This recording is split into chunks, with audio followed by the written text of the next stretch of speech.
time to go hard or go home as we kick off the divisional playoffs on NFL Primetime. Intensity, the name of the game. The league's hardest-hitting defenses lay the lumber. The Eagles visit the monsters of the Midway. Which offense will rise to the occasion? Meanwhile, Pro Bowl quarterbacks go head-to-head in snowy Foxborough. Can their aiders weather the storm? The Pats and Jack Frost try to shut down Oakland's dynamic duo. We heat things up next on NFL Primetime.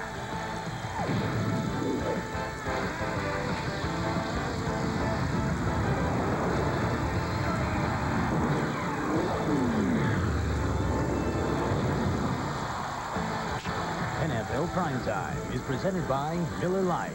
Primetime is Miller time. And now, here's your host, Chris Berman. Well, welcome to the Divisional Saturday edition of NFL Primetime. Chris Berman along with Tom Jackson.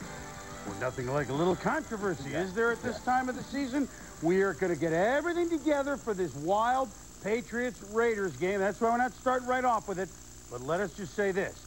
Depending on which side of the fence you're on, it's either the immaculate incompletion or the New England snow job, like reading the French and German papers after the same day of battle in World War I or World War II. Completely different versions. We'll try and decipher it all. We'll get reaction afterwards because there will be reaction. There will be reaction. There's also plenty of reaction in the early game as the Philadelphia Eagles came to Chicago at Soldier Field as they staved off renovation at venerable Soldier Field. Partly sunny, but look, fog?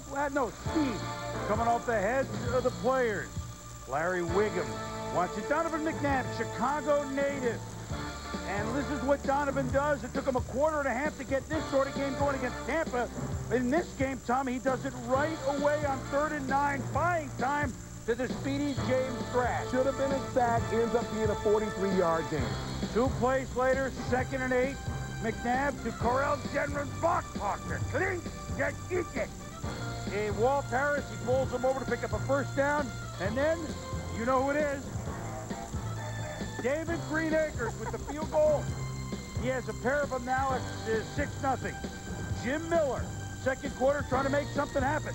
Damon Moore, who had 2 picks in the Bucs wild card game, makes this happen for the...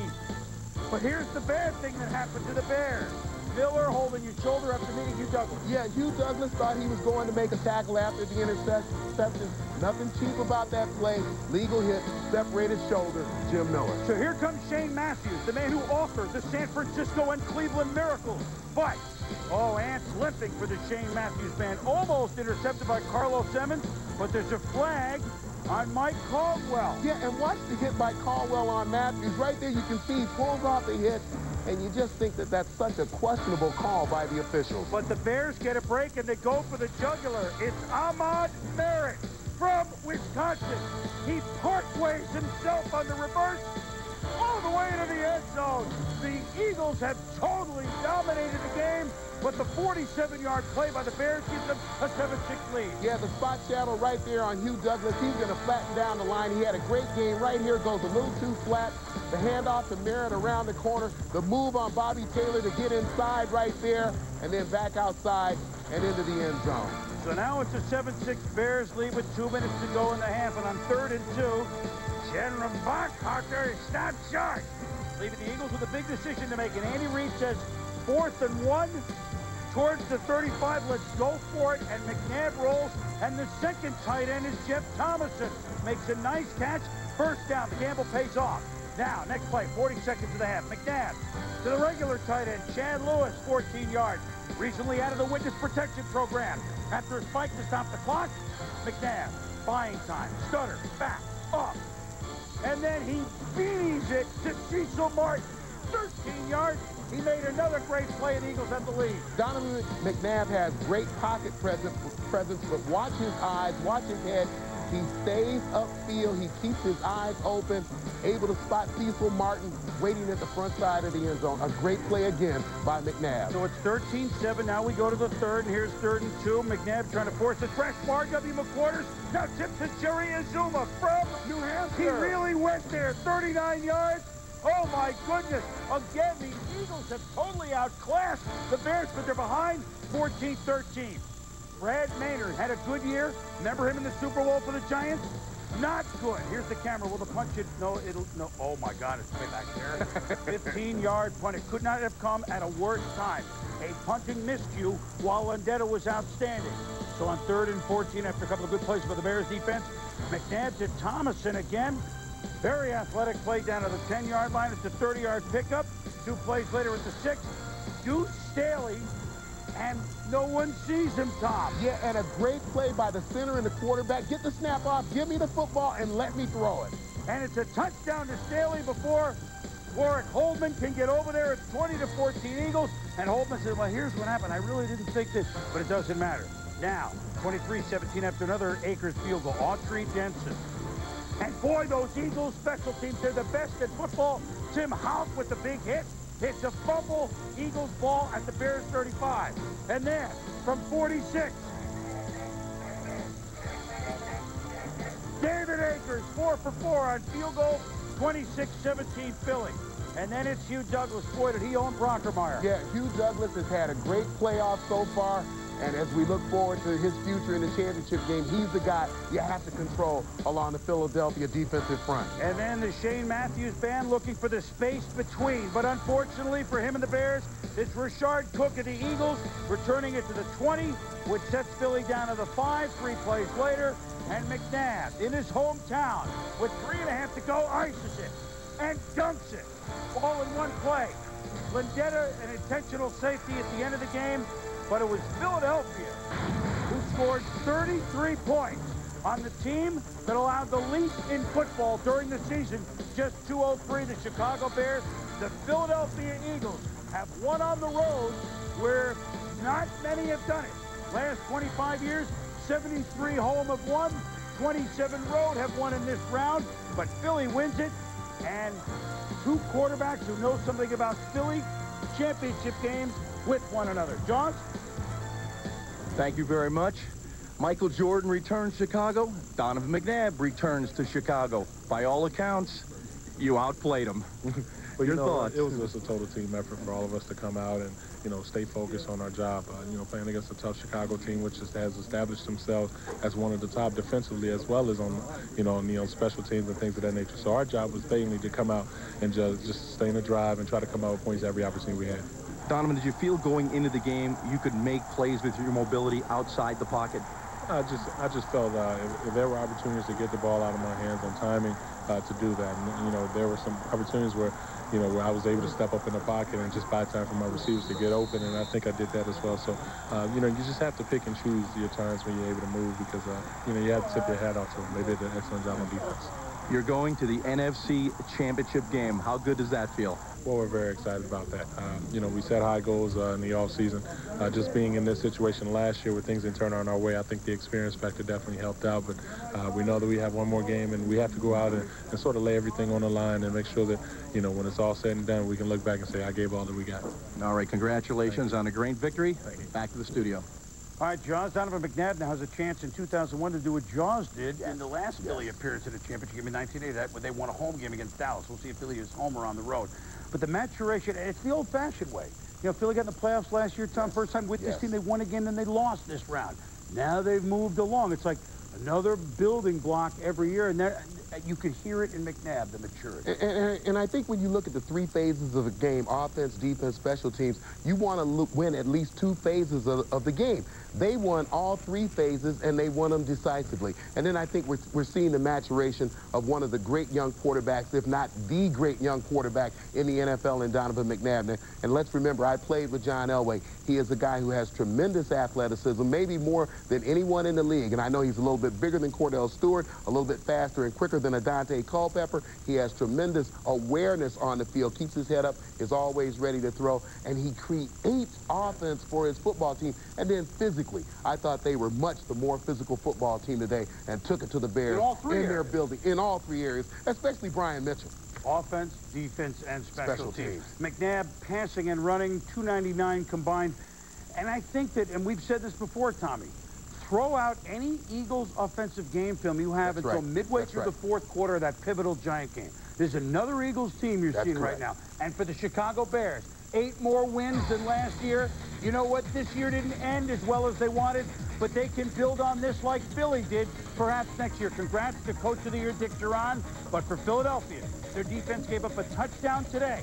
2 games last year, 2 games this year in the playoffs. That's the only offensive touchdown this unit has allowed. Wow.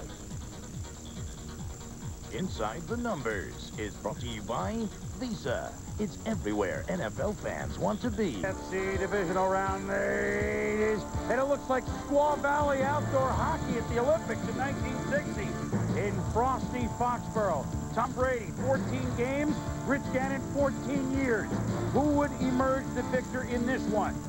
Second quarter, no score. It's going to be rough to score in this impending New England snowstorm. Gannon to Jeremy Brigham, 10 yards. 3rd and 7, Gannon to Jerry Rice, 12 yards. 2 plays later, the Raiders feeling it. Gannon to James Jett. So it's Gannon to Jett for a touchdown. His first TD of the season. 13 yards, 7-0. Later in the second, Tom Brady. Picked off by Johnny Harris. Brady, who later would emerge, you'll see, at times, hey, you would expect that in his first playoff start. The time's tentative. Yeah, Look at what they had to do. But surprising that Gannon was throwing the ball better than Brady, at least in the first half of this football game. Here's the third quarter. Tom and David Patton marching up the boot. 25 yards to the Oakland 30. Brady. He liked it to Patton again for 19 yards. They got a Patton on this play. Down to the 9. Brady to Patton in the end zone. Runs out of room. Would have been complete in the CFL, which this looks like the Grey Cup. 3rd and goal. Brady to Rod Rutledge of all people, but it's incomplete. Field goal, Adam Vinatieri, 7-3 for the snowily clad Bill Belichick. So the Raiders lead it, and they want more. Gannon to Jerry Rice, and I like the way the Raiders answered here late in the 3rd, down to the 29. Sebastian Janikowski. Yeah, from 45. I think he's got some leg strength here. He didn't even go into it that hard. He pierces the upright. Good. 13-3. Hey. Brady, 4th quarter. Down by 10. You're down 10 in the snow. I don't care that you're home. It's Patton for a first down. Brady to Kevin Falk. Falk and J.R. Redmond becoming factors for New England. Brady to Jermaine Wiggins from East Boston, who seemingly leaped every time he caught the ball. Troy Brown in. Band of renown. 8 yards. Next play, Brady. Feeling it for sure. Pump. Wiggins. First down. Next play, Brady. Shotgun. Patton. 11 yards. First down. Next play, Brady. Patton. Yeah, but Wiggins is there from East Boston. Next play, Brady. Patton. First down. 6-yard gain. Next play, Brady. Wiggins from East Boston. 4 yards. Next play, Brady. Scrambling. Buying time. Touchdown. And like a kid in the snow. Whoop! 10 plays, 67 yards. Brady 9 for 9 on the drive. It's 13-10. 2:24 left in the 4th. 3rd and 1. Zach Crockett stopped short. Shane Leckler punts to the chagrin of John Groot. And it's hard to make a cut, but what a big play Troy Brown makes. But uh-oh, it's a fumble. But Larry Izzo, Johnny on the spot for the Patriots. So here comes New England. Down 3 with the win. Brady hit by Charles Woodson. His Michigan teammate, Beaker, recovers the fumble. They call on the field. Oakland ball. The dream is over. But take a look. Was it an incomplete pass or a fumble? That you can't really see. Then after, wait, now look here. Does he try to pull it in? But remember, the call on the field is a fumble. And after the review, they call it incomplete, Tom. And then Adam Vinatieri, several plays later, 45, oh my God! It barely went over 10 feet, but it's good. 45 yards, we're tied at 13, look out! Get going, it's good. And we go to overtime, and the Patriots win the toss if you can find the corner. So remember, Oakland has not had the ball after the call was reversed. Patriots toss, then Brady. J.R. Redmond you can see is a redwood in this snowstorm. Into Raider territory. Brady. Jermaine Wiggins hits 4 yards and a completion. 4th and 4 at 28. Figure a punt is no good. Belichick gambles. Brady to Patton. First down. The poise of this young man in his first playoff game. Finally, they get inside the 10. No snowplow, but every Patriot clears it. Vinatieri, good, good. 23-yard field goal. The Raiders, with a 10-point lead, see the Patriots come back in a game for many reasons they'll be talking about for a long, long time. 25 years ago, Sugar Bear Hamilton was called for a questionable playoff call that enabled the Raiders to move and win against the Patriots. Could 25 years later everything be reversed? That's the Raiders' point of view. But for the Pats, Tom Brady, hero with Sal Paolantonio. All right, Boomer, Tom Brady, incredible comeback by this team. How were you able to hold together the poise, the execution, the drive that tied the score up with that field goal?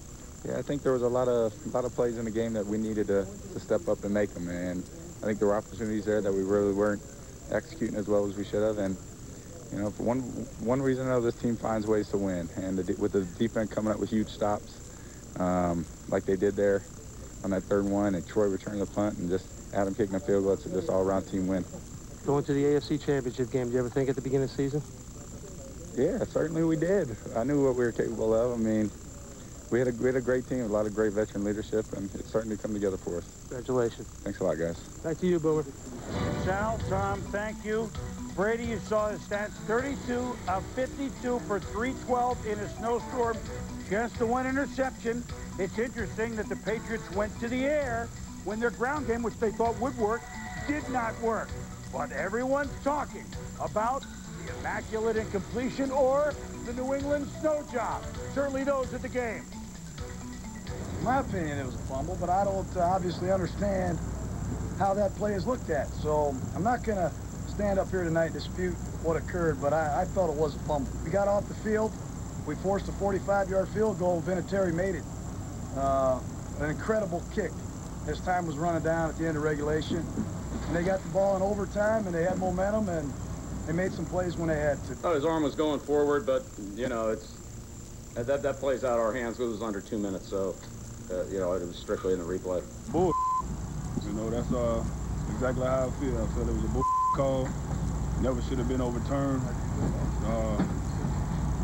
The guy, you know, he pumped the ball, brought it back down. You know, maybe he was starting to wanted to bring it back up to throw it again, but I hit him before he had a chance to do that. The ball came out, game over. I feel like we had one taken away from us, and it's just unfortunate. And like I said, I'm gonna let you guys, you know, say the reason why. But you know, it's unfortunate. We worked hard, and I feel like we deserve to win this football game. Well, first of all, Gruden total class, as you would expect. Second of all, Charles Woodson, for, you know, a Michigan teammate of Brett. I mean, they know each other inside out, and you understand, Tom, because I was surprised, given the first call was Raiders ball and a fumble, that it was overturned. Were you? Well, I wasn't so much surprised. I think we have to analyze what we saw. I think that certainly the officials are not able to judge intent as we are. I thought that the intent of the quarterback, Tom Brady, was to pull the ball back in and that it was a fumble. But they judged not the intent, but that his arm was going forward. They overruled the call, and then after the overrule, those of us who were watching the game, you saw a shot from very close up the front side of Brady where it looked like the ball actually touched his other hand, with then taking the intent out of it. The call had already been overruled. Unfortunately, that's the way the game goes sometimes. Lost in this conversation is the level of play, Tom, in a very rough, to say the least, very difficult condition. One turnover, I was amazed at how efficient both football teams were under the conditions that they played in today. An outstanding job by the Raiders coming into very hostile territory and playing as well as they played. And congratulations to the Patriots. But it's the Patriots who move on. The first game ever in that stadium 31 years ago was a win over the Oakland Raiders. If Pittsburgh wins on Sunday, the last game in that stadium will be a win by the Patriots over the Oakland Raiders. Odd. When we return, more on this game. First game to gate.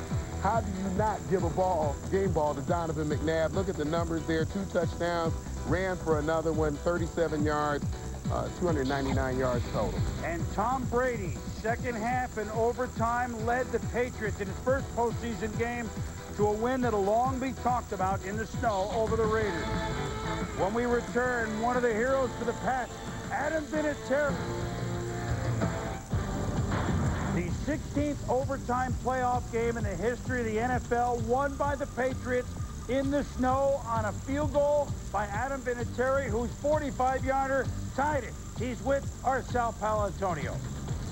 Well, it was a little nerve-wracking, you know, in the situation with the couple inches of snow on the ground and you know, just knowing that you're going to have to get good footing and get the ball up in the air. And the guys did a great job blocking up front. My snapper, my holder did a great job. And once the ball was up in the air, I knew it was straight enough that I just had to wait to see if it was going to be long enough. And thank goodness it happened out the right way.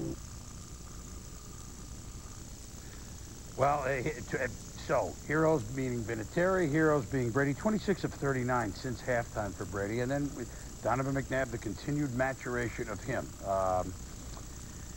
We saw some teams take some steps today, although it's too bad that this game will more be remembered for the big debate. Well, I think those are the keys. We saw Donovan McNabb and the Eagles, as you said, take that step forward. And we saw Tom Brady. I think, again, we saw his poise and how it affects his football team. It's contagious. You know, he's an outstanding quarterback. You ready for some more football? I'm ready for more tomorrow. Later today? Yeah. Absolutely. We've got Sunday NFL Countdown at 11:30 a.m. for an hour, and, of course, our regular start time on NFL Primetime at 7:30. Rams, Pack, Ravens, Steelers. Here we go. For Tom Jackson, I'm Chris Berman. Thanks for watching NFL Primetime. Whoa. Billy Pito. Play announcer for WBBM. What will you remember most? Well, simply working with Tom in a hub was an experience of a lifetime. No, I'm kidding. Pro no, or con? No, truly, I mean that too, because I couldn't have walked into a better situation in any booth in the NFL, having two guys who taught me the game of football, first of all, not just this season, but the last 5 years that I've known them. So that truly does mean a lot to me, and I understand the privilege it is to do the Bears. I think I've become more of a Bears fan this year than probably all of the past history.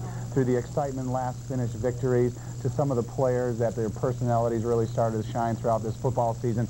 And I think you might have lost some Bears fans over the last couple of years having the, you know, not as great as a season as what Bears fans expect out of them.